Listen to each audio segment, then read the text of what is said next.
दारू बगारी मार खाएन कोर्ट में भरन जुर्माना रे। देसी दारू बगारी मार खाएन कोर्ट में भरन जुर्माना रे। छागे बड़ महंगाई ग भैया मऊहा दारू पिए जाना गे।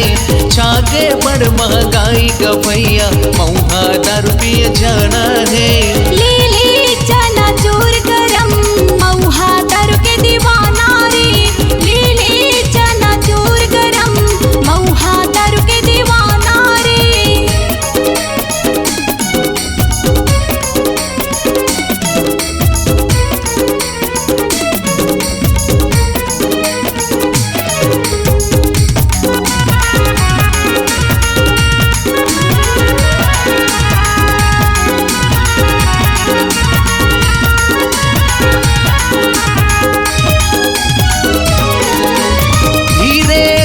चढ़ते अब बड़े नशा करते अंग्रेजी दुनिया में एकरो एमडी नाव धरते।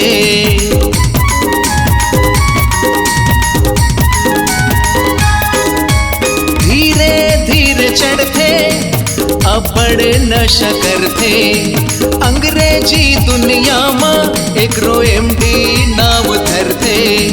अंग्रेजी भट्टी मचा के रे संगी पैसा लने तो गजाना गे।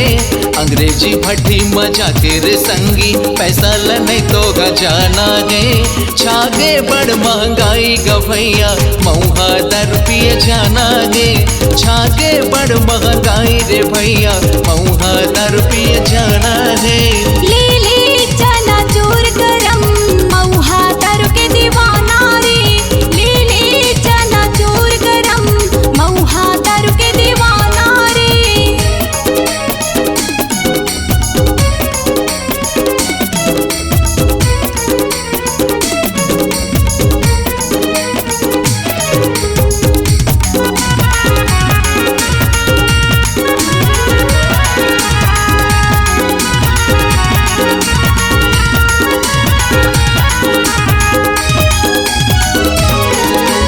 चखना खल लगते कुकरी बोकरा संग मजमते।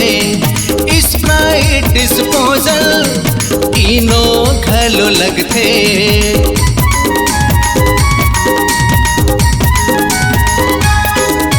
चखना खलो लगते कुकरी बोकरा संग मजमते। स्प्राइट डिस्पोजल इनो खलो लगते। मऊहा दारू मा जादू है संगी अंग्रेजी दारू ला बुलाना गे।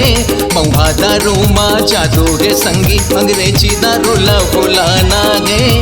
छागे बड़ महंगाई ग भैया मऊहा दारू पिए जाना गे। छागे बड़ महंगाई ग भैया मऊहा दारू पिए जाना है। ले ले चना चूर गरम मऊहा दारू के दीवाना रे। ले ले चना चूर गरम मऊहा दारू के दीवाना रे। देसी दारू बगारी मार खाएन कोर्ट में भरन जुर्माना रे। देसी दारू बगारी मार खाएन कोर्ट में भरन जुर्माना रे। छागे बड़ महंगाई रे भैया मऊहा दारू पिए जाना गे। छागे बड़ महंगाई ग भैया मऊहा दारू पिए